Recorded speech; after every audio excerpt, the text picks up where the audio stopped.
ICT services and solutions are what we do. Relationships are what we're about. Miracle Rising South Africa is brought to you by Dimension Data.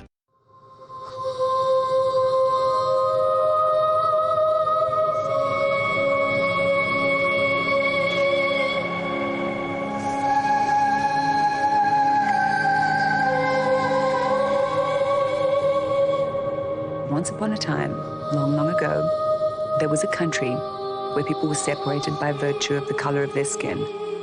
South Africa, after 300 years, finally saying, you know, this is going to be a country where everyone counts. Was the South African story a miracle?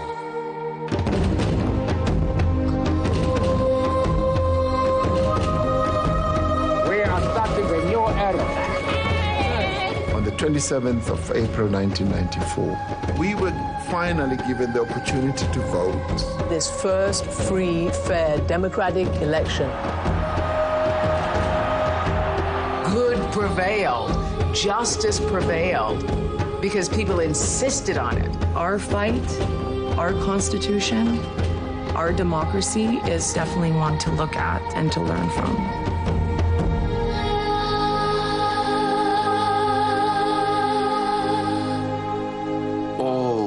Colours of the rainbow moved out of each other's way to accommodate. To show how negativity can be transformed into positivity. To rise in such a way that your vision transcends what you even thought was possible. I am proud to hold your hand for us to go forward. I never thought I would see the end of apartheid in my lifetime. I did not think that it would happen. How did we avoid continuing to the point where we did not care whether we destroyed all life?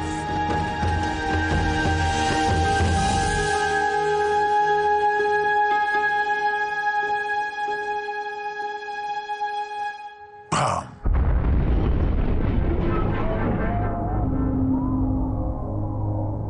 Total darkness.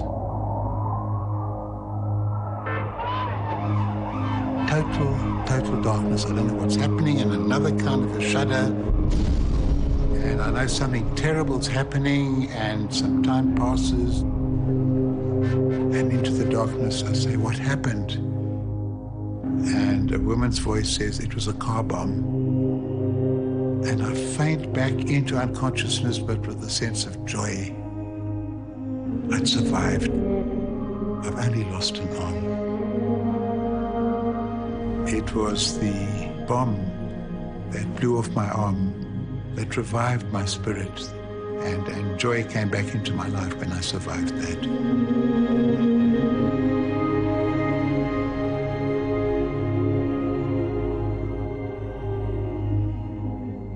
I like to feel that there's a kind of fairness that runs through history that gives us a chance to make a better society. But history isn't always fair to individuals. Ruth First, a brilliant journalist, writer, thinker. She's locked up under the 90-day law in solitary confinement.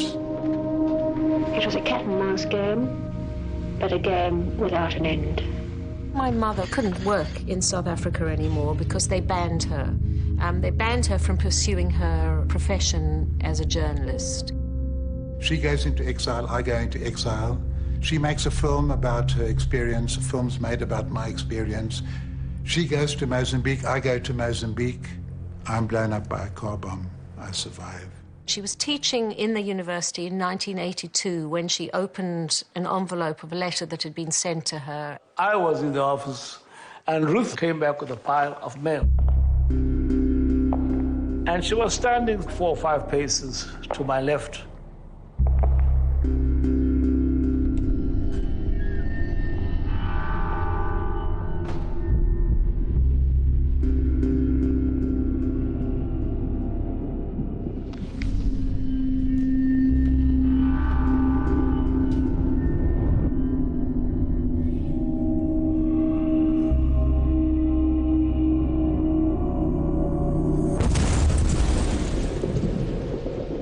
There was a bomb inside of it. It had been put there by the South African police, and it killed her instantly.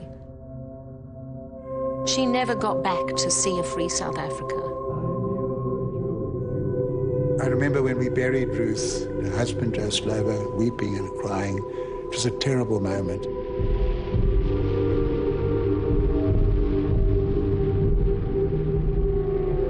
first had 3 daughters. One of the things that they did was attend the proceedings of the Truth Commission. The purpose of the Truth and Reconciliation Commission was to find a settlement. Come and tell us what you did. You don't even have to be sorry. No remorse is required. Just come and disclose what happened, acknowledge what had happened, in response to which you will be given amnesty.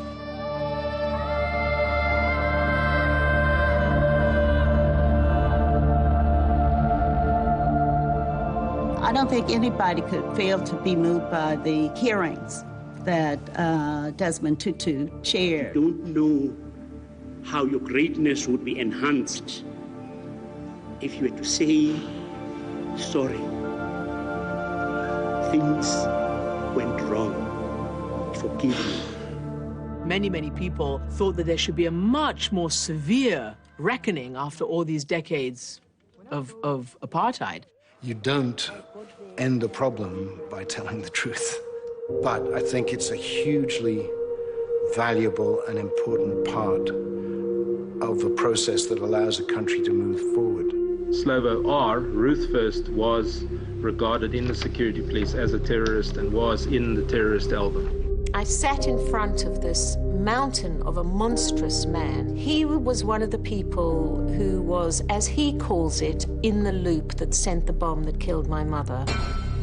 Craig Williamson applied for and was granted amnesty, and it wasn't easy to come forward in front of the television cameras to say everything that he did. So this is what that man, that smiling man, who seemed to be so plausible and friendly, this is what he did. There was an implication. If you were in the terrorist album, you were a terrorist. And I was in the terrorist album at a stage, yes, Mr. Chair. The notion was that we will offer amnesty for truth. I don't think that Craig Williamson told the truth about what he did. To really talk the truth about having taken a human being's life, you have to face it, and that's very hard to live with yourself when you do that. There comes a great difficulty in one's life. In the process of watching them applying for amnesty for these deaths, I think I did find out the emotional truth of what had happened. He, in a way, felt himself to be a victim. He didn't think of my mother as his victim. He didn't seem to understand that he had taken a life. And what has been difficult for me is the hatred that I feel emanating out of him towards my family. We didn't have the evidence for convictions, even if we'd wanted to. And then who do you go for? Craig Williamson? Or the commander? Or the minister in the government? Or the president of the country? And there would have been thousands and thousands of people on trial because they were all supporting apartheid in different ways. And how would our country have moved forward? I would prefer them to be in jail for the rest of their lives. They were murderers. Sending them to jail, I don't know. It wouldn't have brought Ruth back. Getting the kind of constitution that Ruth believed in, that justified Ruth's struggles and gave sense to the sacrifice that she made.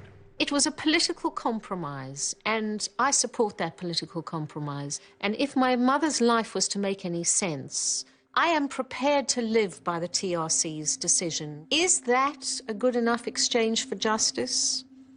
I don't think it's a swap that I would have made. It is normally assumed that if someone does you wrong, then you take retribution. It's the age-old question, right? Revenge, what is considered fair, what is considered justice. But there were so many people in South Africa who were able to come forth and say, I forgive. It is the hater who can be so consumed by the hatred that in the end you fail to find moments and opportunities where you can actually resolve a problem. We were greatly privileged to be part of an incredible process of healing. My mother's name was Pilapo Shandwandwe. I was about 10 years old. They were having a mass burial for people who were killed back then. What I know know about her was from the TRC.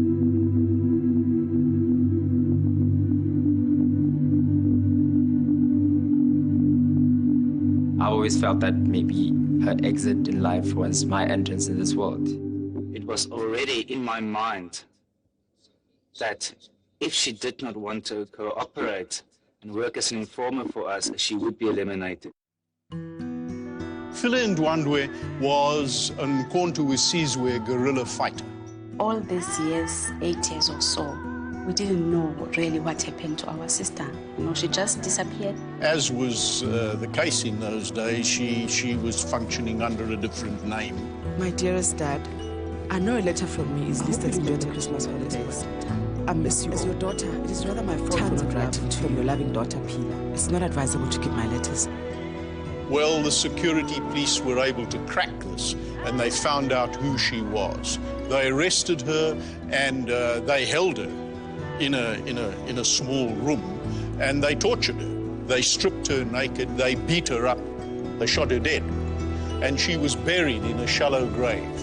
The man who'd executed her and commented how brave she'd been before she died was the one who led the investigators to the grave, because he went to the Truth Commission. Did you believe that you could kill in order to pursue a political motive? The killing would have only been, any killing is only justified in a war situation, and I was bound by that ethic. Graf van Phila Ndwandwe. She died here, just around our doorstep. That was the most painful thing. And they dug her bones up.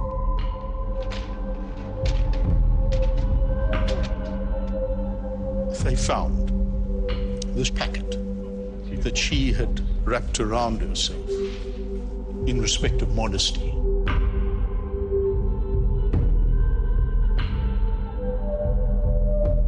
This looks like an entrance.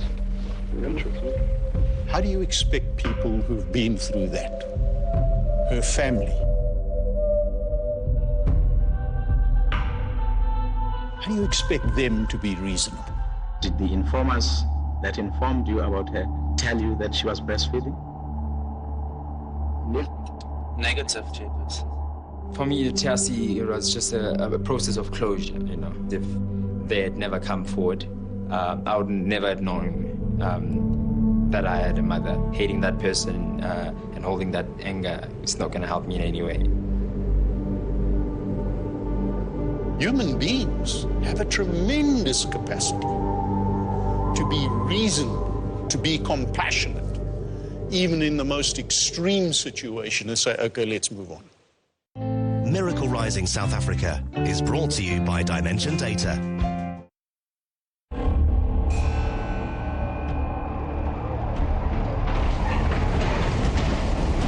With the violence spreading rapidly through the coloured townships, the police decided to hit back hard. In what appears to have been a carefully planned ambush, they sent in an unmarked lorry. The crowd started to stone it. Police opened fire at close range on a crowd of youths and children.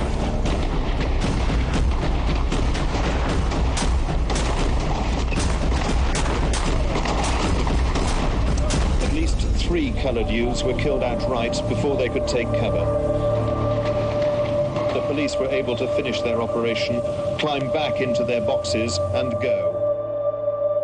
If I was to rewind the tape to 25 years ago, I wouldn't have been able to imagine South Africa looking like it does today. Nobody in the world thought there was ever going to be a solution for the South African conflict. I had grave doubts. The sides were so deeply entrenched. The issues that divided people were so complex, and I just could not see the potential for change. There is nothing automatic that human society will move forward. The average native, to my mind, is a very good fellow, provided he's not interfered with from outside. I think the native, left to the people who know how to handle them, certainly is a fine fellow.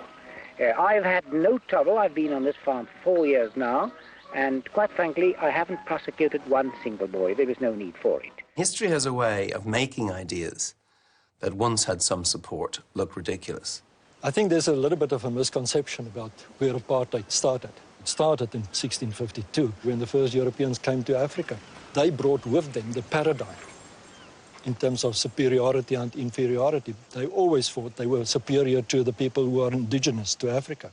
It was a paradigm of more than 300 years. Years and years of people not feeling like they were equal to another race. Our policy is one which is called by an Afrikaans word apartheid. And I'm afraid that has been misunderstood so often. It could just as easily, and perhaps much better, be described as a policy of good neighborliness. It didn't only rob black people of their dignity, it robbed us. White people's humanity was diminished by their acquiescence and their direct involvement in the assaults on the humanity of black people. The oppressor carries the burden and the weight of the pain of he who is oppressed. Once you come to believe that a difference in culture, a difference in status is actually a difference in kind, then you're capable of all sorts of atrocities. You create a logic where you define people as inferior, as less than whites. You could exploit them, you could oppress them, you could murder them, and it would not disturb your conscience. This society created terrible people.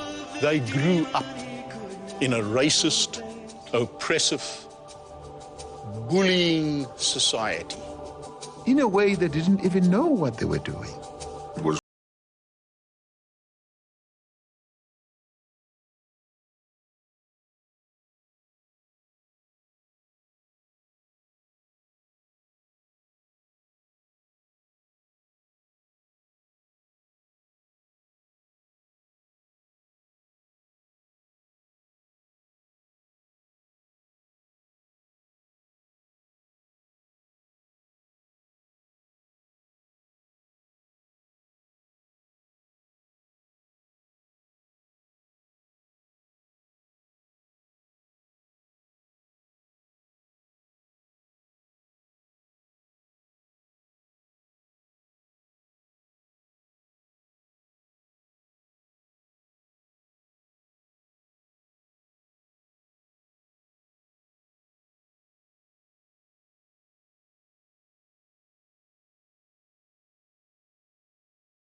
into a new world.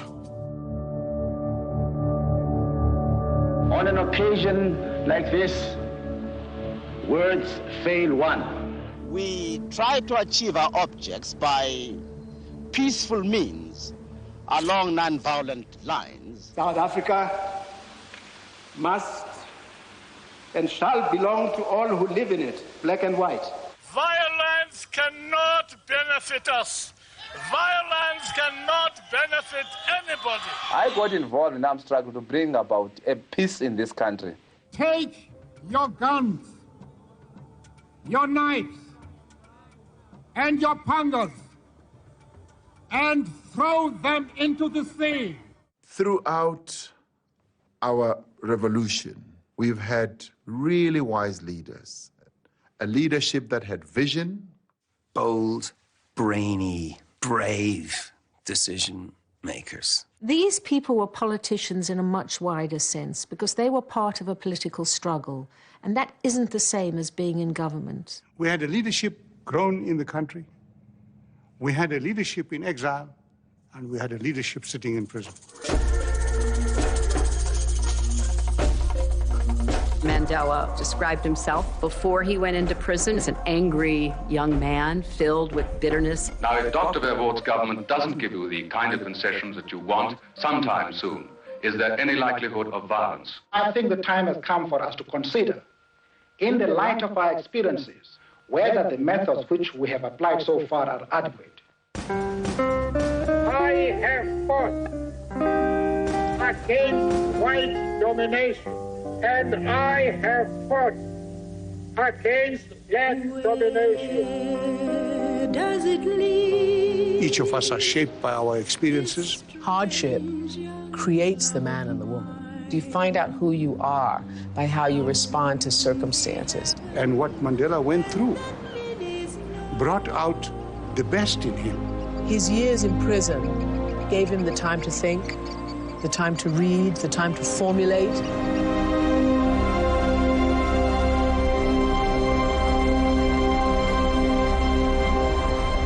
June the 16th, 1976.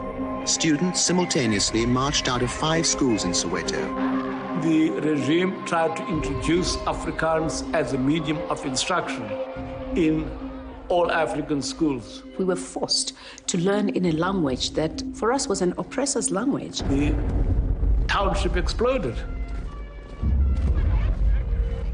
While that was going on, Mandela raised the question, and he says, in this situation, in this war, it's going to be crucial to understand the enemy.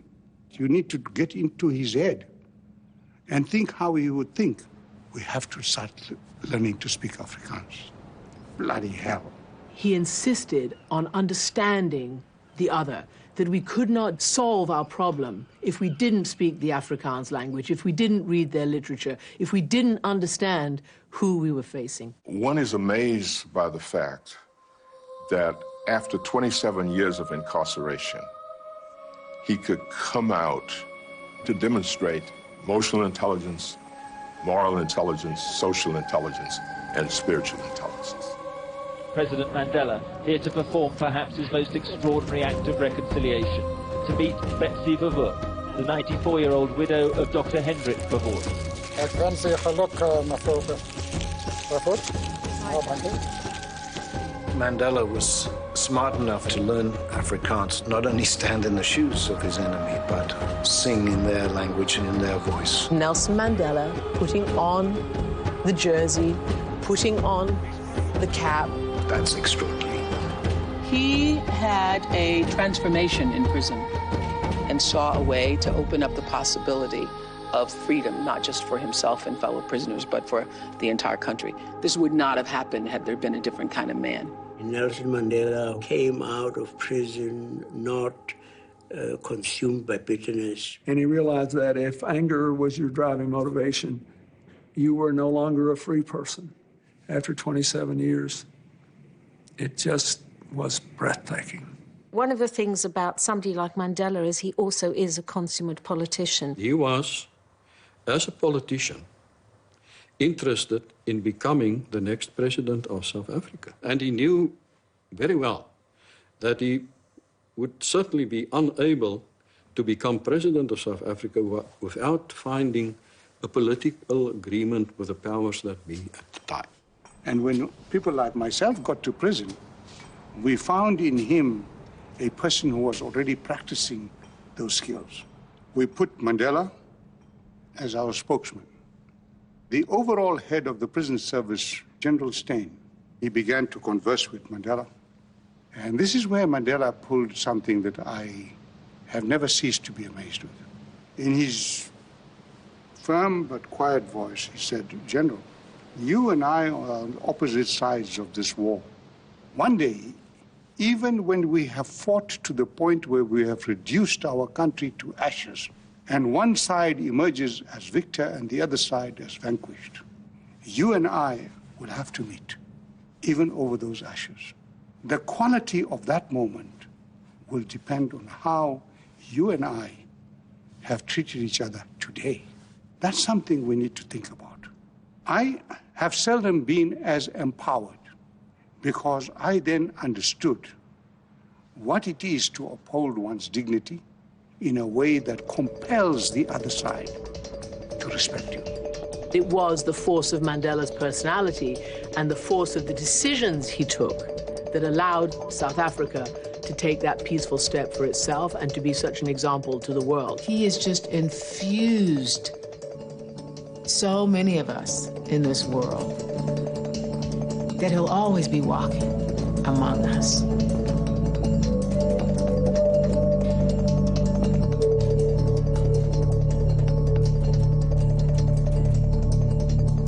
doesn't know where they were when he came out of prison? I never will forget it as long as I live. I think I was in tears, and along with lots of others. I got Chelsea up. She was about 9 at the time. I said, they're letting Mandela go today.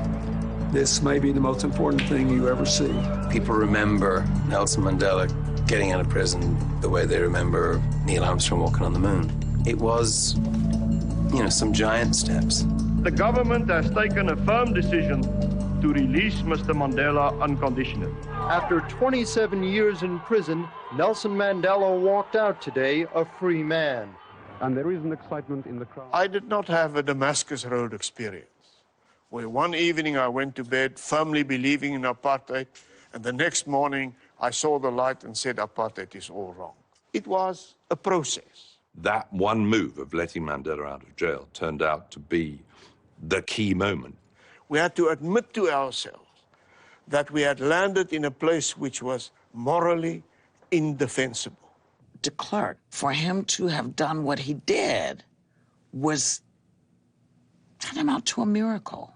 He could either go down in history as someone who oversaw the last sputterings of the apartheid government, or as someone who had truly changed not just South Africa, but the world. It goes deeper than that. For one to make a real paradigm shift, you have to put your soul on the block. Whether FW had made that shift remains a question. To try and understand the man who'd broken the apartheid regime's stranglehold of some 40 years, you've really got to take a trip into the desert of South Africa's Northern Cape. It's the late 1980s, and a long-kept secret of the NP is about to be discovered.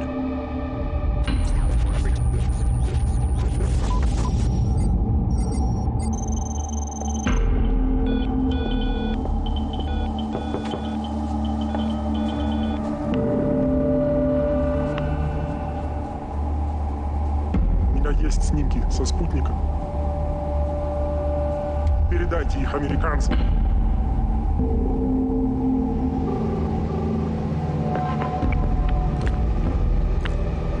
У нас есть доказательства.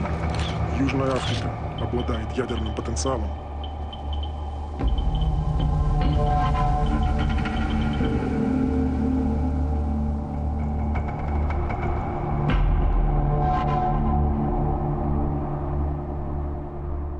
When I became president, one of the first things I did was to call that need-to-know group together and to say, I think the time has arrived for us to get rid of the nuclear weapons. We had 6 already completed and a 7th near to completion. The voluntary dismantling of a nuclear deterrent capability and the voluntary revelation of all relevant information will confirm this government's effort to assure transparency. The disarming of the nuclear weapons gave South Africa a special moral voice in the world. It was a major decision, and it was another leap of faith. Having built this program in secret, this nuclear weapons program, to then voluntarily give these up as one of the first major acts that President de Klerk did, I thought, and I do believe, is very, very strong. That was a critical strategic move. And I think it made him a much more transparent partner for peace. In my decision to dismantle, the fear of giving atom bombs to an ANC-dominated government did not play a role at all. I'm often accused of that. It is not true. I don't agree with that. The toughest intelligence operations against South Africa were launched by the British and the Americans about our nuclear capacity. The U.S. government was applying pressure, pushing to convince the government to renounce nuclear weapons. They were extremely worried that this unique capacity would, in time to come, be under the control of a new government, an ANC government, where very strong ties at that time with Gaddafi and with other regimes. And who is going to control that? The potential scenarios were all very troubling. From 1985 onwards, the Cubans in Angola strongly believed that we would probably use one of these devices in a tactical way. The stature that Mr. Mandela actually achieved on the World Forums after the handover of power may have turned out to be different if he had a few nukes in his back pocket. I'm aware that within the ANC, they don't like me very much for having taken the initiative. I can understand that they are furious about that. Joe Modise was absolutely furious, and he was telling us at a meeting like that, you bloody boere, why the hell have you given in to the pressure from the Americans? This is a very unique South African capacity. The decision to get rid of nuclear weapons helped to convince the international community that we were not playing games, that we were honest, that we could be trusted, that we were approaching the whole question of fundamental change and a negotiated new South Africa with integrity and honesty. And it also sent a signal to the rest of the world that we want to focus on what's best for South Africa. We do not want to be a nuclear weaponized state. We want to put our people's aspirations first, black, white, colored, everybody. De Klerk played an incredible role. It needed a great deal of courage to do what he did, and we have to pay a tribute to him. Given the reality of the politics that he had grown up on, Mr. de Klerk has to be celebrated for having recognized that there is only one way forward. Miracle Rising South Africa is brought to you by Dimension Data. This is the first time in 78 years that a truly serious meeting takes place between delegations of the African National Congress and the succession of white governments that have ruled our country for generations.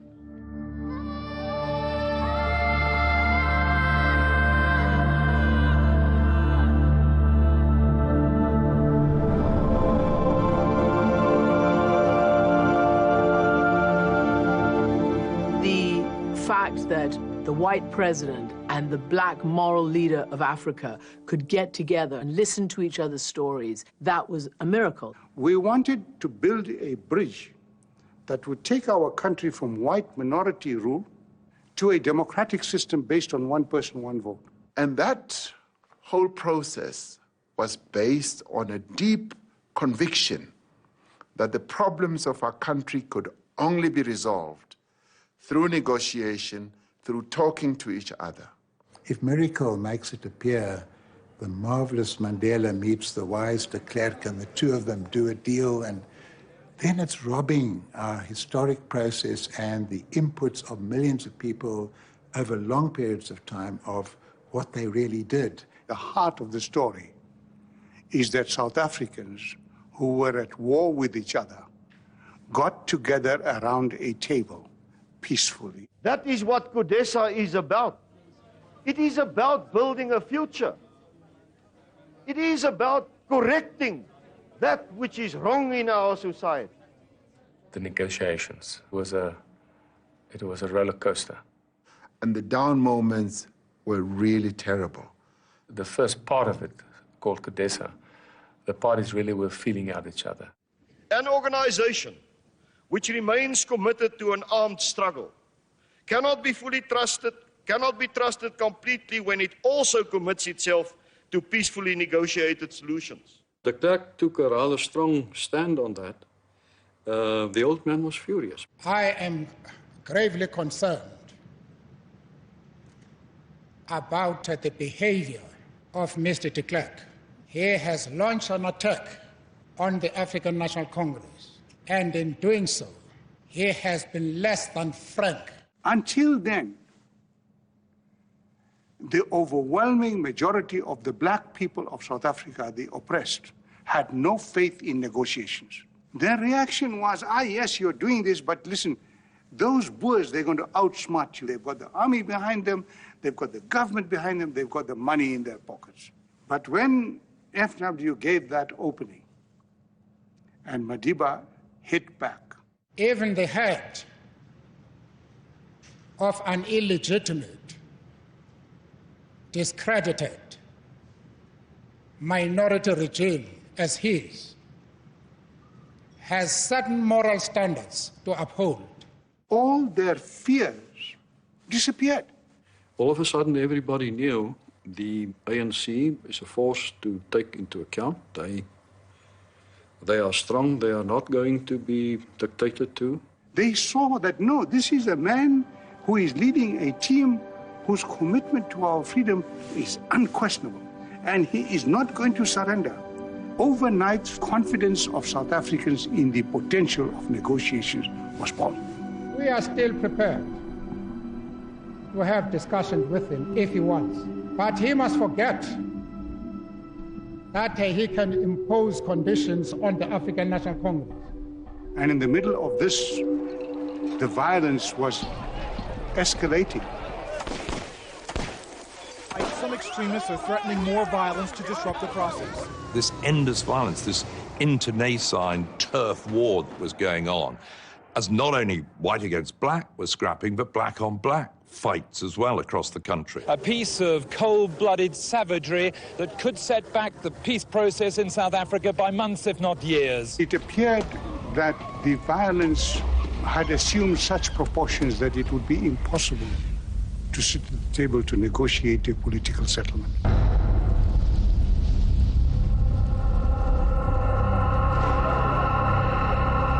trying to come inside.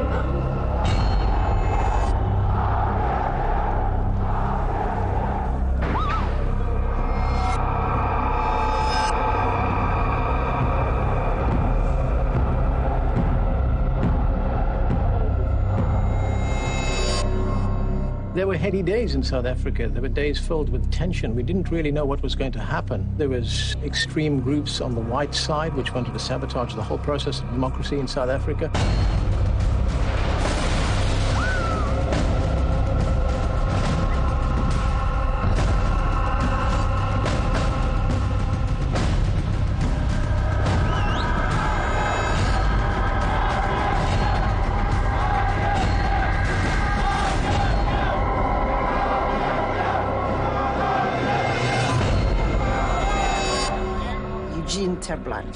And his troops brought up believing that black people were inferior. We are preparing ourselves to resist the radical black communists whom we know will try to destroy us.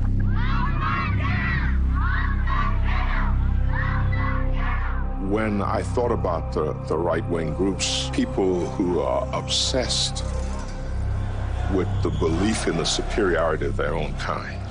Ideologues who are convinced beyond any shadow of doubt that they are right.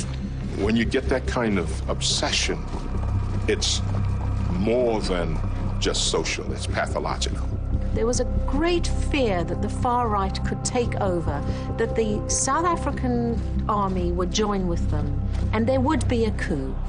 I'm not suggesting that the government should drive the AWB underground. I say they must destroy it. On the black side, there was divisions between different groups. We had the Zulu-based Inkatha movement on one side. Chief Mangosuthu Buthelezi is head of the Inkatha Freedom Party. There's a lot of enigmas around the individual who was leading the IFP then and still today.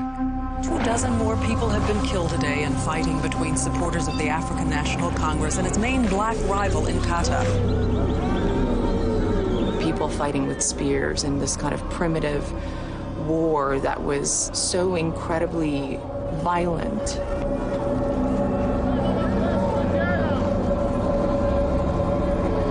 Streets filled with people, innocent people being burned, necklaced to death. It sort of fed into the mythology that Africans aren't ready for democratic rule.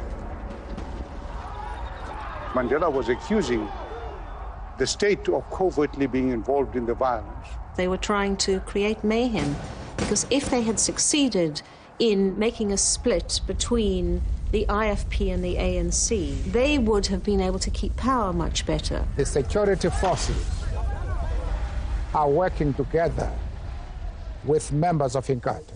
And who is supporting the red-banded thugs of INTUITO? Why are they being allowed to stab and to hack their way to the negotiating table? The police are deeply involved in this violence. They use funds, state funds, in order to finance the murderous activities of the Inkatha Freedom Party. This government does not fund murderous activities. And there were some fantastic reports emerging of the training being given at Caprivi by the South African Defence Force to members of the Inkatha Freedom Party. I was trained by the military intelligence of South Africa, who was by then in good terms with Inkatha. There is no difference whatsoever between the government and the Inkatha leadership. They are on the same payroll. It's going to be very difficult for us to continue to negotiate with a government which is not negotiating in good faith.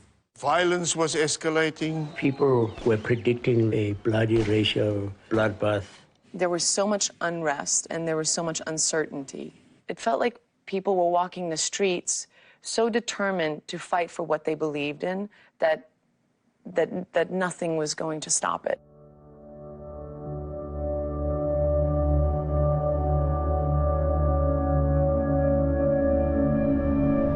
I had gone fishing, and my host hadn't told me that Rolf Meyer was coming. He represented the apartheid government. I represented the African National Congress. If I can put it in context, he was very much my enemy at that stage. And of course, he saw us in government as the enemies. A helicopter lands as I'm holding my rod. A mutual business friend of ours thought it could serve a good purpose if the two of us had a closer encounter. And I get a shock. I say, why was I not told? He himself at that stage was long time already a fisherman, and I've never become one. And he wanted me to teach him how to fish. He was so clumsy with a fishing line and a hook, it got embedded in his finger. The hook landed up in my ring finger, literally, and broke off. And I said, look, this is what I'm going to do for you. I'm going to give you a stiff tot of whiskey. Just gulp it down, close your eyes, and I'll take this hook out. Cyril said, okay, give me a set of pliers. And I just took it out. One twist with the set of pliers and pulled it out. And he went white as a sheet. He's a white person, but he went even much more whiter than white. Somebody said, Cyril, you did it. And I said, Cyril, I trusted you to do it. And that, in many ways, added a new dimension to our relationship. I had the feeling I would like to know this man better. We came to understand each other, became friends in the end. Cyril and I developed amongst ourselves a slogan that said, there's not a problem that we can't resolve. There was very little that could be thrown at us without us finding a solution and the right way forward. I remember when we were negotiating, we coined a song, Give Me a Kiss to Build a Dream On. We said, give us a deal to build a dream on. Negotiators on all sides started singing. And it just got enemies to start letting their hair down. But it was still tough times.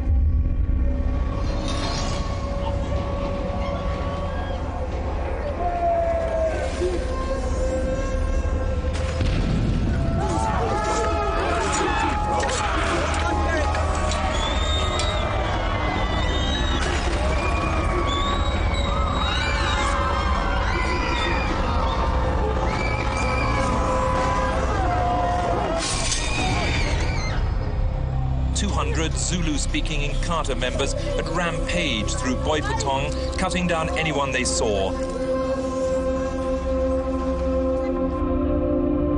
Beneath the blanket, the tiny body of 9-month-old Aaron Matope, stabbed in the head. His mother had been hacked to death beside him.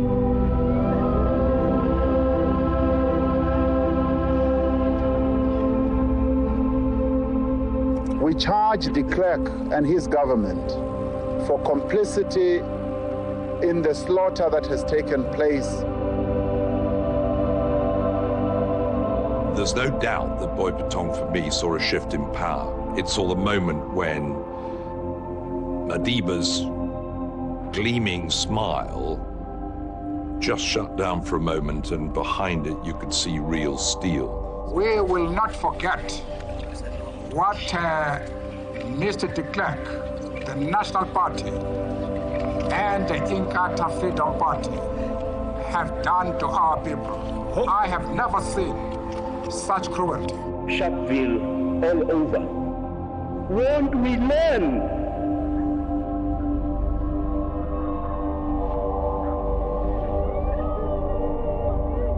Our country is on the brink of disaster. The ANC has no option but to break off bilateral and CODESA negotiations.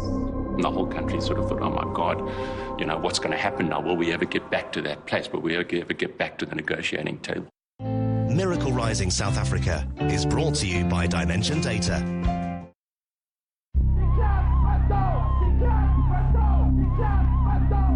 The Boipatong massacre is one of the most chilling instances of the consequences of the actions of the FW de Klerk regime.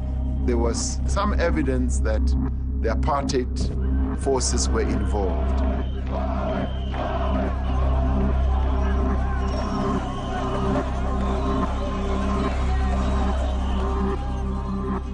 While that was going on, Cyril and Rolf had contacted each other.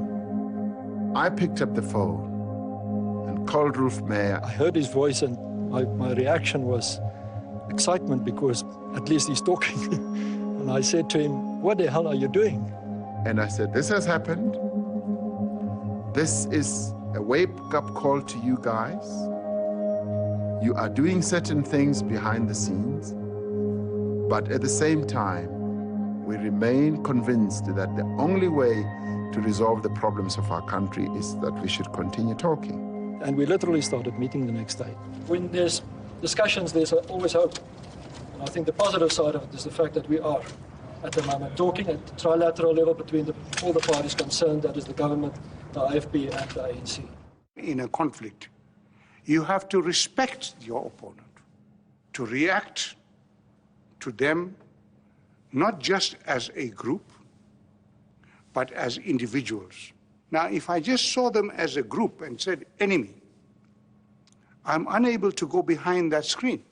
Unless you're willing to invest in building a relationship, seeing the other person as he sees himself, a lot of what passes for negotiations are doomed to fail. If you look your enemy in the eye, you'll never be able to look away again. That beautiful greeting in the Zulu language, Sawubona, which means I see you. I see you and you see me. We encounter one another as people, and we've got to negotiate a way of moving forward.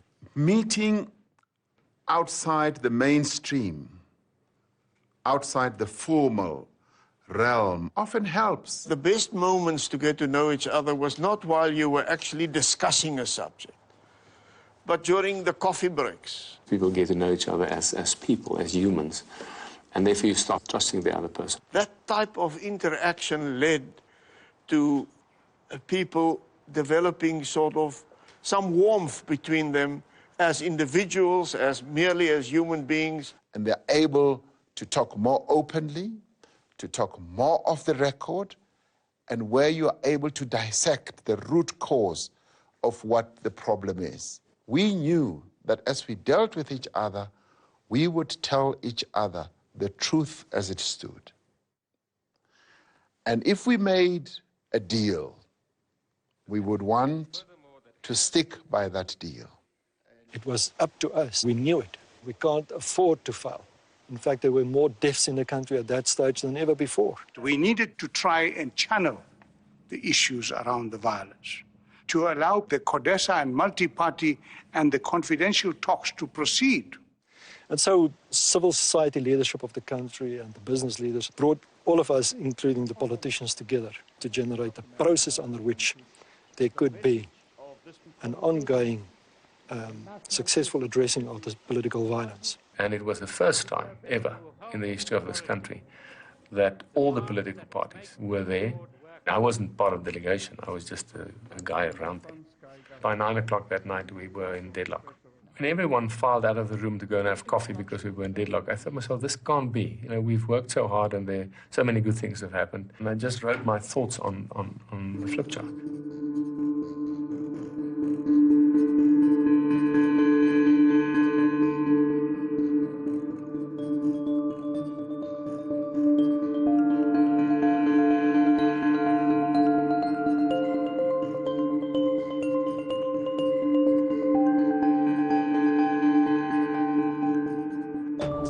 Took it down to Bishop Tutu and said, Bishop, why did you try this? It may break the deadlock. And they agreed that this was the process, and we agreed on the next date. And I thought to myself, well, you know, we've taken the first step. We're on our way in a constructive peace process. Many thousands of lives were saved through the signing of the peace accord. And I remember driving home that night and thinking to myself, well, God, I can go now. I've done my bit. It was described as a momentous and historic hour in South African political life. 23 of the country's leaders put pen to paper in Johannesburg today and committed themselves and their organizations to peace. I see the peace accord as a vital moment in South Africa's transition. In recent weeks, there have been some hopeful signs as newly organized peace monitors have been able to defuse a number of crises. These volunteers from all factions and races now oversee most demonstrations and help mediate disputes. Once we began to think more about tomorrow, the more the concept of enemy, us and them, began to get blurred. Comrades, we laid the very foundations of political democracy and non-racialism in our land. Anybody associated with communism or the South African Communist Party was seen as the real enemy. Joe Slovo was framed in that picture. They demonized my father because he was a prominent white communist. Some of them believed that Slovo might have had 4 arms and 10 legs or something like that. When Mandela and de Klerk first met to decide on how the negotiations were going to happen, Mandela told de Klerk that he was going to bring my father, Joe Slovo, as part of his delegation. De Klerk said, I will not sit opposite that man. And Mandela said, I choose my delegation and you choose yours. And eventually, they did sit together. Joe Slovo was a surprise, highly intelligent, quite efficient when it came to help evolve consensus agreements. If we don't succeed here, I think the country's in trouble. He was very, very constructive during the negotiations.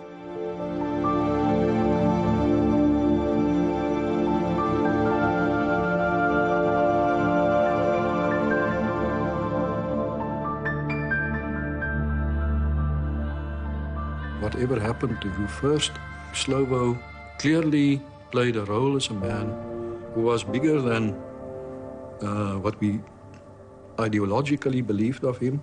It was, ironically, Joe Slovo who came up with the sunset clause. It was, in fact, my father who proposed the sunset clauses. In every other liberation movement, the colonial state hands over power, and it packs its tents and its officials, and it clears off.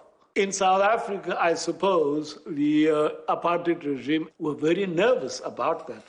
And that led to the proposal, let's guarantee them their jobs for 5 years.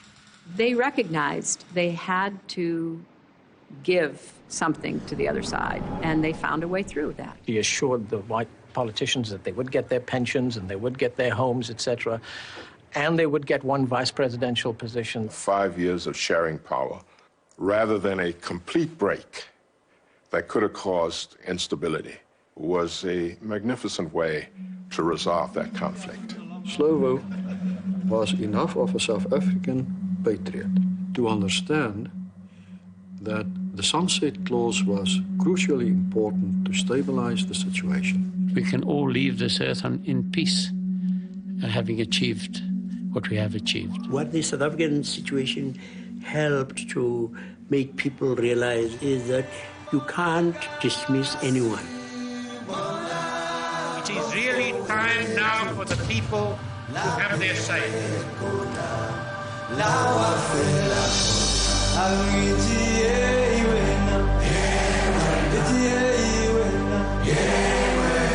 A country's political life is not solely in the hands of political formations. We have to also recognize the importance of the contributions of ordinary people.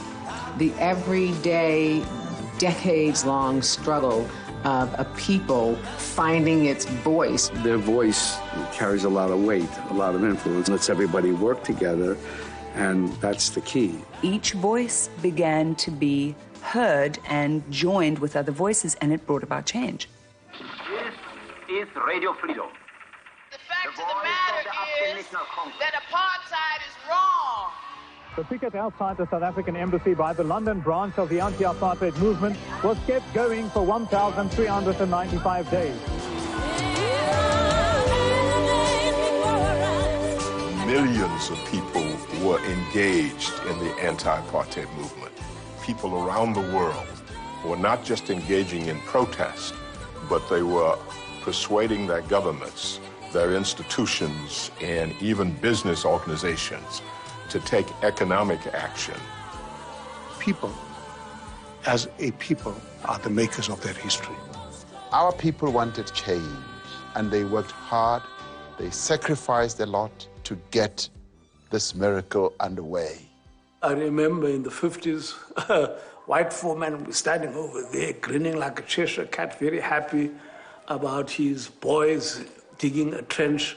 And they'd be singing a song which saying, "Damn the white man who calls us boy." And, you know, he didn't understand a word of what they were saying, but they were cursing him, voicing protest. Would you keep silent and do nothing if you were in our place? Would you not resist if you were allowed no rights in your own country because the color of your skin is different to that of the rulers? When the opportunity presents itself to use whatever you have, whatever place or category you hold, to use your voice, to use your work, to use your life, to speak up and to speak out. The line that BBC adopts is to explore as much as possible non-violent means. 1977, and words of peace from Steve Biko, president of the BPC, the Black People's Convention. It was the last time he was interviewed on camera. When his imprisonment was announced, it seemed that there was enough publicity around the world that those in power wouldn't allow him to come to any real harm. 8 months later, Biko was dead. Stephen Biko had been brutally killed in a prison. To this day, I'm not sure he was deliberately murdered, but they certainly beat the hell out of him. Peter Gabriel sang the most remarkable anthem about Biko after he died. Today is not just a day for Steve Biko, it's a day for all those people who suffered in the struggle for freedom. All 100,000 people in the streets were singing along with him. Nelson Mandela was singing along with him. I mean, I had tears in my eyes. You don't get over a loss, but you live with it and you develop a perspective. I have to think about my son, whom I share with him, to turn the mourning of the loss into a celebration of the life.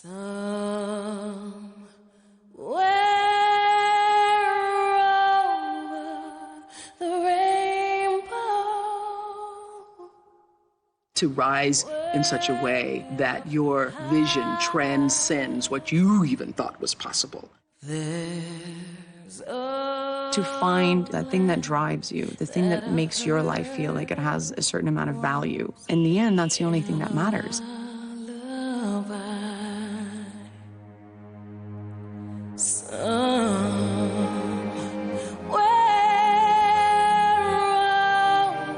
I am compelled to make as much of a contribution as I can to completing the work that so many, including Steve Biko, have sacrificed their lives for.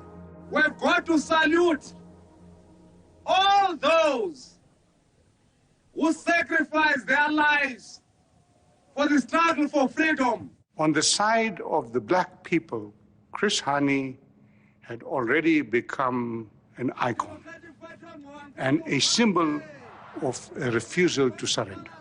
Chris Hani was probably the second most popular black leader in the country at that stage after Mr. Mandela. Hani, who clearly Mandela saw as the future, as his successor. I was in my house in Johannesburg when I received a call from a journalist who asked me if I'd heard if anything had happened to Chris. So I called up Tokyo's number and found Judy at home, Tokyo's wife. I asked where Tokyo was, and she said, oh, no, he's gone over to Chris's place. And I said, what's happened? And then she says to me in Afrikaans, his daughter is here. So I said, yes, but what's happened to Chris? And then she says, well, the daughter is here because he's just been shot and he's dead.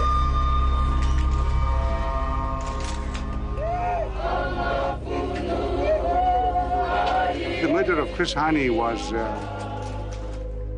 the touch-and-go moment. Devastated, I just want to cry for our country.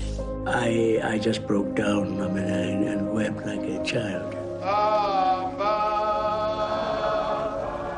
Hani's assassination was an Armageddon moment for South Africa.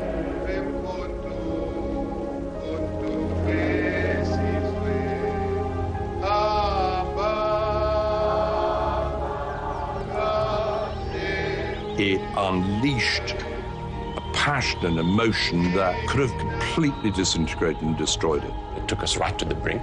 That was one of the scariest moments. That could have been the end. That moment, our country could have been plunged into bloodshed. That's probably the closest this country has ever come to burning. His murder was an opportunity for many of us who dreamed of an insurrection to overthrow white minority rule, where we would get our people to take over the streets and the townships and simply through carnage and mayhem make the country impossible to rule and take power. And already the country was erupting. People were looting, burning down buildings. The temptation would have been to say, here's a powder keg, let me light the match. And then Mandela went on television. We literally rushed him into the SABC studios. There had been no time either to give him a thorough briefing. He was even wearing his glasses on camera. And he found a way to bridge the black-white divide. A white woman of Afrikaner origin risked her life so that we may know and bring to justice this assassin. A terrible deed has happened. But out of this terrible deed, we must now take this country forward. Every moment in the life of a nation can be seen either as the darkest moment or the brightest moment. Usually, both are present, and it is our opportunity, by the way we respond, to determine what we make of it. Chris Hani has made the supreme sacrifice. The greatest tribute we can pay to his life's work is to ensure that we win freedom for all our people. People got so close that they looked down into that abyss, and what was there was so terrible that, in fact, an election date was struck 3 or 4 months after the murder of Chris Hani, because people just said, we have to get to this election, come hell or high water. This was the darkest night facing our country, but it was the brightest moment of our country.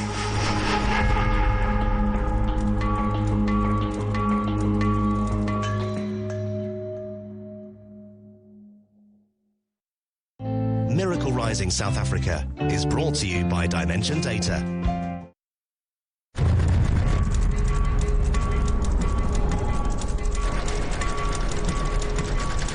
right up until the election in 1994, really felt like at every turn there was a chance that it wouldn't succeed. Last Thursday, South Africa celebrated National Peace Day. Since then, 145 people have been killed in violent incidents. The Transitional Council has less than 8 months to make the country safe enough to hold an election. If there ever was a miracle, the miracle was how we pulled through those elections. Between the years of 90 and 94, more people were killed in political violence in South Africa than had been killed in the 30 years before. As South Africa lurches towards its first democratic poll, the violence shows no signs of abating. A state of emergency has been declared in Natal. I'd say in some of these areas, the chances of holding a free and fair election would be extremely difficult. There will not be election, I think so. And if there will be election, the government and the ANC will be responsible for what will happen on that day. I command them not to vote. Buthelezi, citing constitutional objections, has ordered a boycott of the elections. When I said we're not going to participate, I meant that we're not going to participate. Simple as that. Buthelezi held out of the electoral process, wanting some magical concession.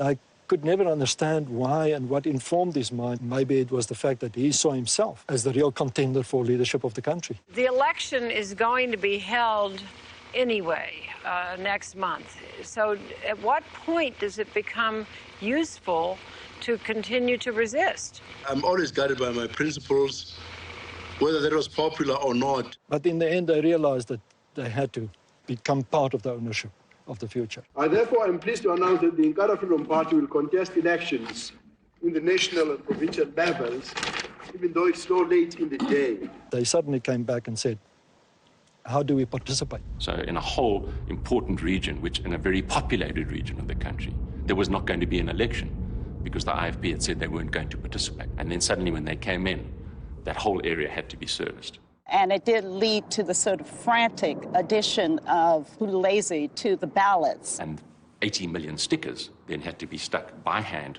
onto 80 million ballots.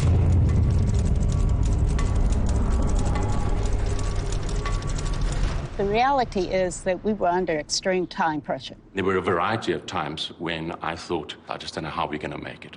The sort of last vestiges of resistance came with the Bophuthatswana episode.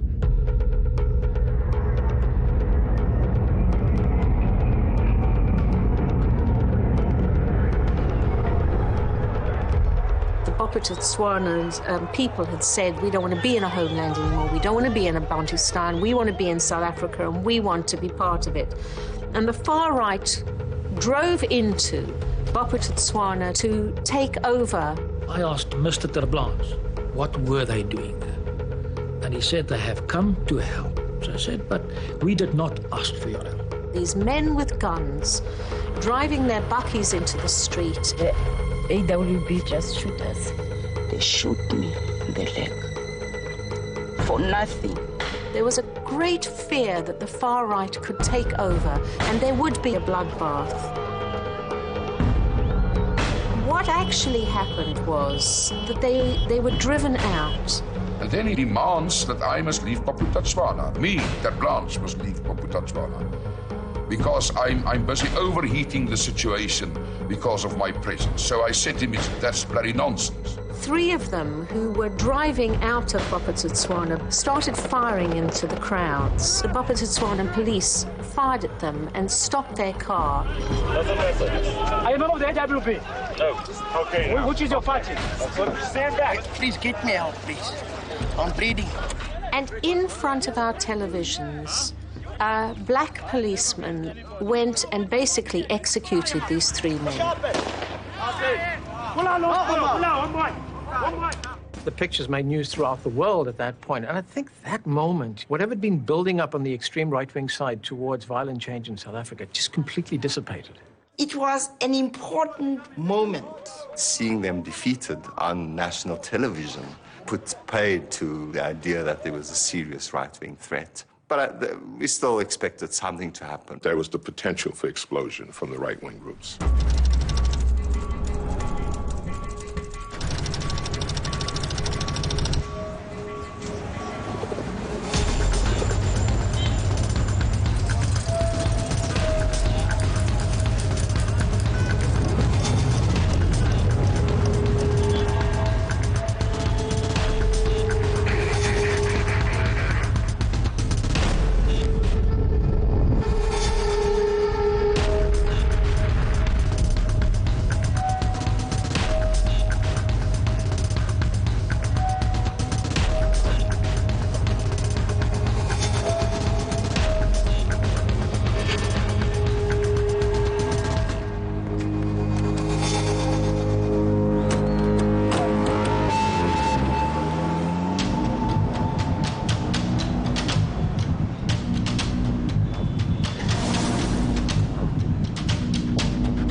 major bomb was placed about 3 or 4 blocks from IEC headquarters. It was so powerful it blew bodies 10 stories high. Police and soldiers have cordoned off a 4-block area, but so far have no idea who planted the bomb.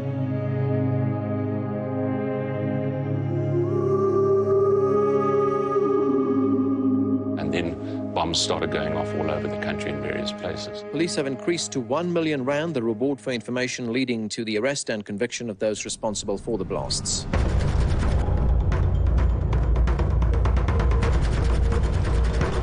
Every day, we started our work with getting from the South African Defense Forces the body count for the day before. Once again, police are picking up the pieces of an attempt to derail democracy. Authorities now confirm at least 10 people were killed in this attack on black commuters waiting to board taxis for the ride to work. I saw the red car with the 2 guys, the white guys. The twisted remains of a car ended up on top of 2 smashed minibuses. It was a perilous and parlous state the country was in. No one has claimed responsibility for the blasts. This can only be the work of enemies of peace and democracy. The aim was to scare people from participating in the elections. State President F.W. de Klerk has strongly condemned the spate of bombings. We have high manpower levels across the country to assure the public that they will be effectively protected when they go to vote. Between 50 and 60 bomb threats have also been reported on the East Rand in the last 8 hours. Concentrate on the fact that we have made enormous progress in spite of the attempts of criminals and murderers to derail the process. We were building up to a devastating civil war. Many people did not know how close to a disaster everything was. Everything was hanging with a thread. There was a lot of fear, there was a lot of tension. People were scared, especially the white voters. Everybody's frightened. We're feeling unsafe.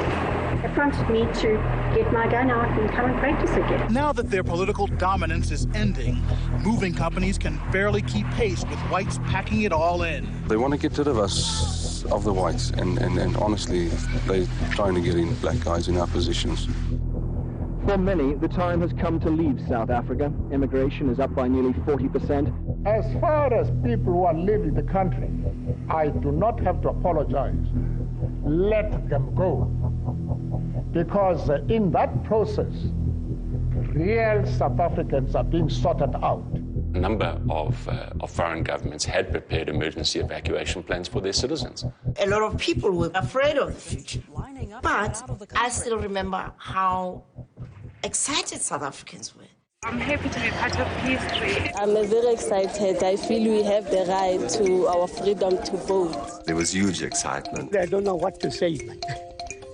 I want peace. It's incredibly exciting. This is what I've been waiting for my whole life. I waited all my life to vote for this day, and I feel very, very happy. We just want to see a brand new South Africa. We are so excited that we can continue ourselves. Very few people in the future are going to be able to tell their kids and their grandchildren that they were actually part of something as great as this.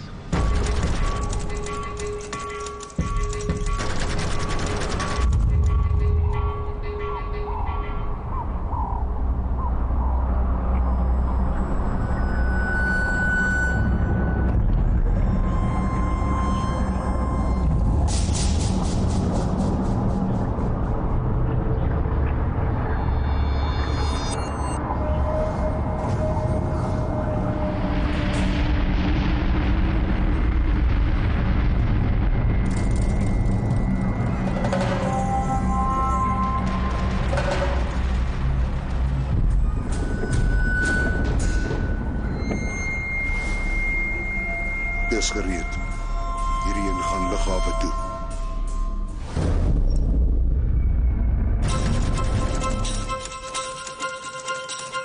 Good morning and welcome to this very special day in the history of South Africa.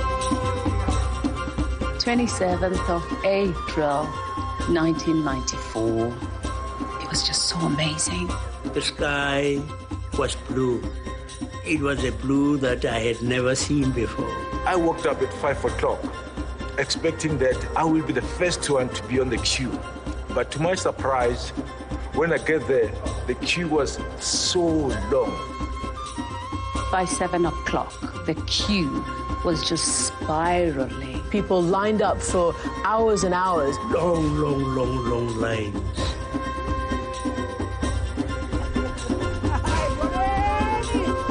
To finally have a chance at democracy. To drink from this cup of freedom. We are 2-3 inches taller than we were yesterday. People ultimately had faith, and the more they lined up, the more they realized this was the rite of passage into democracy. This morning, I feel I'm just like being born. 19 people were injured, 3 seriously, when a car bomb exploded at Jan Smuts Airport. It was a tremendously loud bang. There's a lot of damage upstairs. And I remember thinking to myself, is this the beginning? Is this where it starts? Yes, there were a couple of bombs, but actually people were so desperate to get through that day that they behaved. And I think it shows that that resolve was there and it wouldn't be taken off track by any outside influences. People were standing in line irrespective of race. Yellow, black, white. As they began talking to each other, they discovered, hey, this person is human like me. Just look at this queue, look at the way we are together, you know. There's no distinction of class or race or anything. Anything can happen to me after this, I don't mind. As long as I've cast my vote. It was my first election that I voted in. I felt like I was lucky enough in my lifetime to live through history. Throughout the day, you got overwhelmed by emotions. The sense that you're standing on the brink of history. Thinking that nothing could have stopped this election.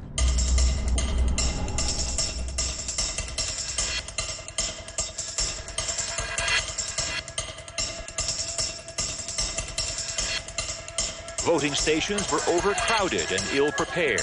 This one opened 5 hours late because pencils, boxes, and ballot papers had not arrived. 80-year-old Archibald Mkhize and his wife were about to go home without voting when we saw them. And here and there and there and there. I don't know what's going on. Those who will pretend home, they'll never come back again. Sabotage and irregularities are coming from every direction. We had reports of ballots not reaching certain polling stations, so people could not vote, and there were voting materials that didn't get there in time. There were allegations of fraud. Large numbers of ballots had gone missing. Voters queued up early, only to be kept waiting for hours. There were no ballot papers. And all this was coming to us at the SABC, and we just shook our heads at thinking, is this going to work? By noon, the IEC had received 277 reports of incidents relating to lack of materials at various points. The country ran out of ballots. It was a major problem that could have upset the election and derailed it. The order was given that local printers could be instructed. I was at home and I got a call to come back to work. When we arrived at 7:30, they said to us, we've got an urgent job. We're doing the ballot forms.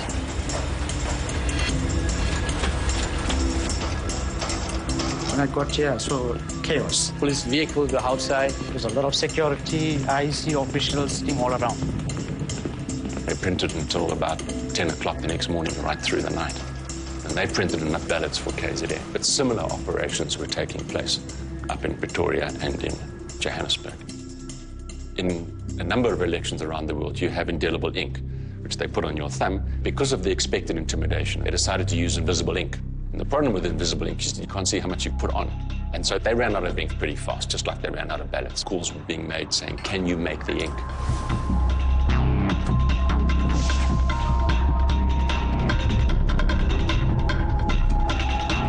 And they had to make ink just like they had to make ballots throughout the night. The fact of the matter is that after the first day of general voting, insufficient people had voted for the election to work. There will tomorrow also be the opportunity for voters to vote. Rest assured, the ballot papers that are lacking at the moment will be supplied. Ballots had to be moved throughout the night. We just didn't have sufficient cars. We put out a call and just said, look, we need help. Cars just started arriving. And it was quite an extraordinary thing, 2 kilometers queue of cars, people who decided that they wanted to help.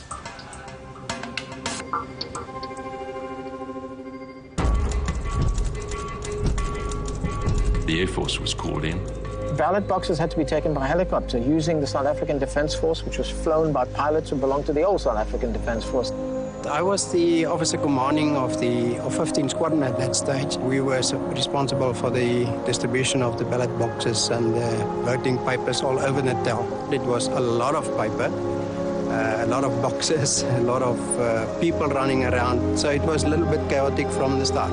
Eventually, I just told my people, just go out there and whatever the IEC wants of you, just do it.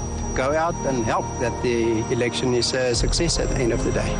So choppers and C-130 transport aircrafts were taking off from Waterkloof Air Base with us and just literally distributing them all over the country.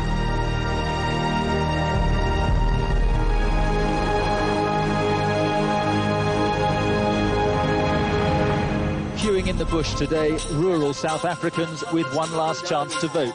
This is an area where ballot papers failed to arrive until dawn this morning, when planes finally brought in the necessary supplies. We've come a tremendously long way. It's gone astoundingly well around the country. And the dear little old ladies who are stocking up tinned food are probably feeling silly at the moment and looking for a market. People had expected there would be a massive amount of violence. And perhaps that's another miracle, that there was not one crime reported across the country, so even the criminals went to vote. For us, it wasn't just a political act. It was a deeply spiritual experience. You realize the power of what it means to people who have never been allowed to vote in their lives to finally walk out, cast a vote. This world-class example of what democracy could be. There was a sort of a harmonious, synchronicitous coming together. The culmination of grace, all the work and sacrifice and suffering that so many people had done to make that day possible. It affirmed us, all of us. After the election day, we had this horrendous nightmare of the counting, high drama. The first 24 hours of vote counting tallied less than 10% of some 15 to 20 million ballots. Some places there were ballot boxes and no counters. Other places, too many counters and no ballots to count. What is important is that the people who have voted now want to hear the results. We had reports of ballot box stuffing. It was found that the ballot papers in some of the boxes were neatly stacked, apparently having been sorted. You know, there's clear fraud, so we put them on the one side. And the IFP said, you count those things, otherwise we call an end to the election in this province. Praveen Gordhan, who was one of the senior ANC leaders in the province at that point, walked in and he said, count them. I think it was a remarkable manifestation of someone's ability to see the big picture, because if they hadn't counted them, it would have resulted in violence.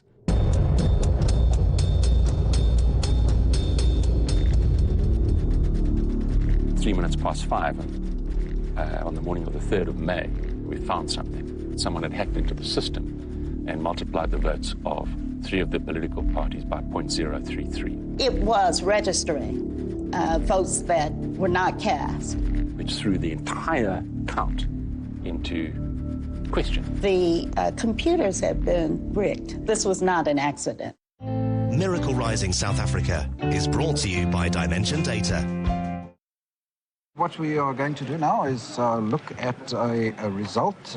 We understand that there's a new result waiting in the wings to come onto the screen.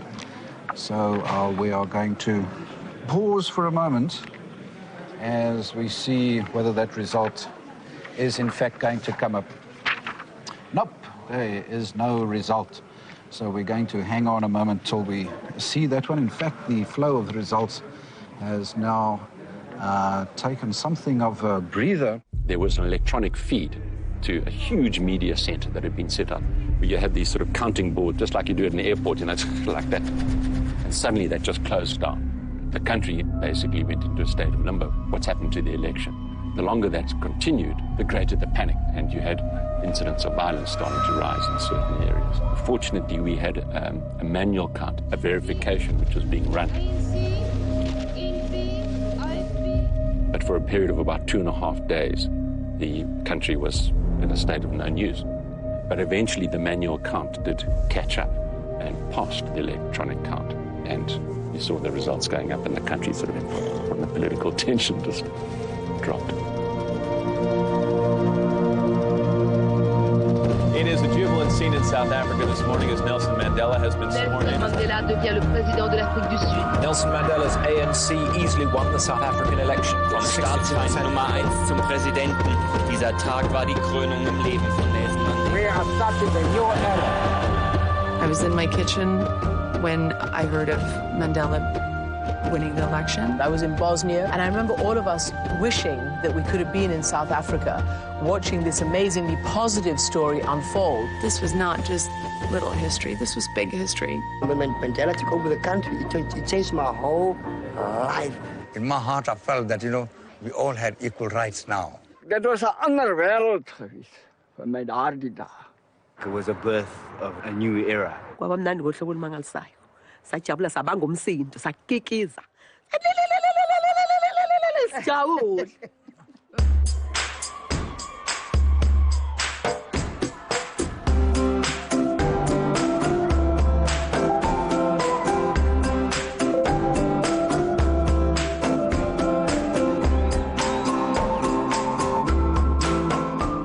No matter how dark your past is, no matter how divided your past is, if you truly empower people, all people, and if you tell them that part of their power is not just the power to vote, but the power to be a free and equal citizen afterward, then all things are possible.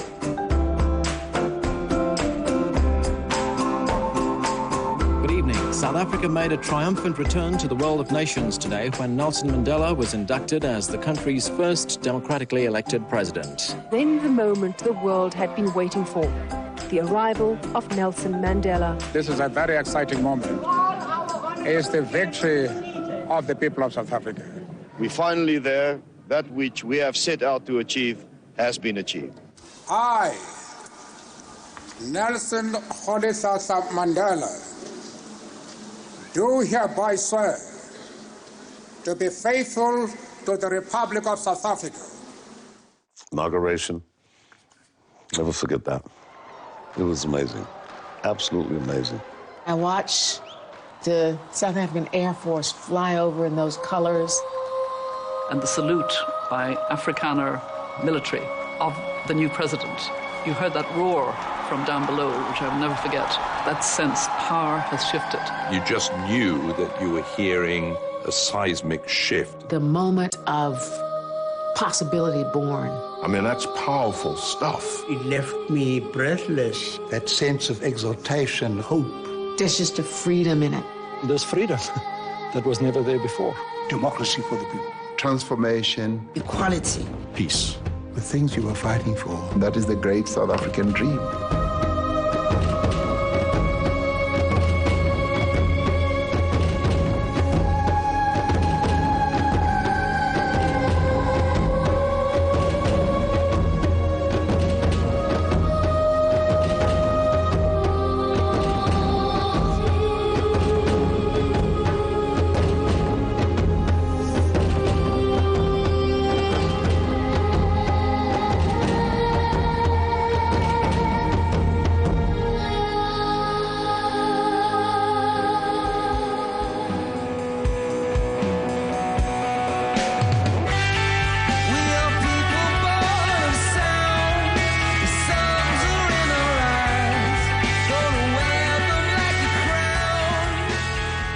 I always wanted to interview Nelson Mandela, and I've never had the chance. One day, I was in the underground parking lot, and I saw this hubbub around one of the trailers, and out stepped Nelson Mandela. And I thought, this is my chance. I'm going to go right up there, I'm going to ask him for an interview, and he's going to say yes, and it's going to be great, and it's going to be an exclusive, and wow, this is going to be my dream come true. So I walked right up there, and do you know what?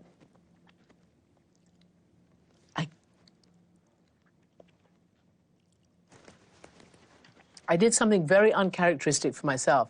I could not bring myself to break the zone of privacy that was around him.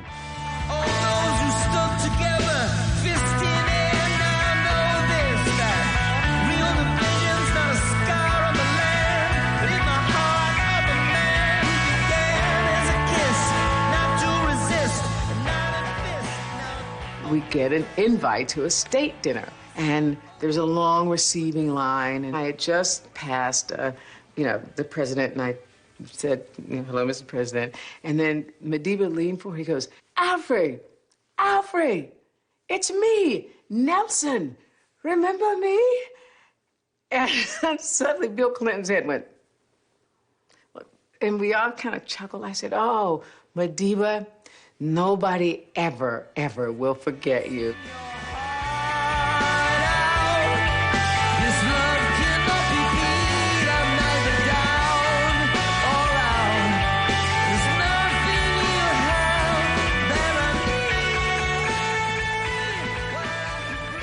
One of my favorite all-time moments with Nelson Mandela, when we had him here for the Oprah show, and he's in the green room, and he turns to me and says, what's the show about?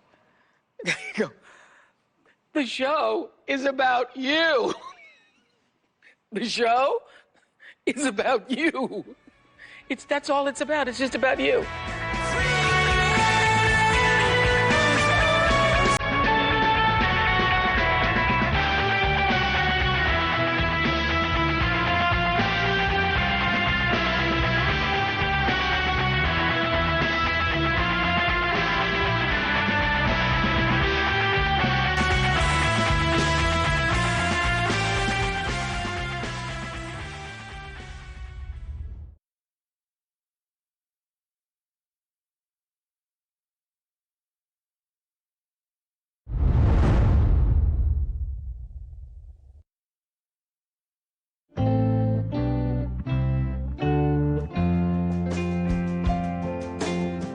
ICT services and solutions are what we do. Relationships are what we're about. Miracle Rising South Africa is brought to you by Dimension Data.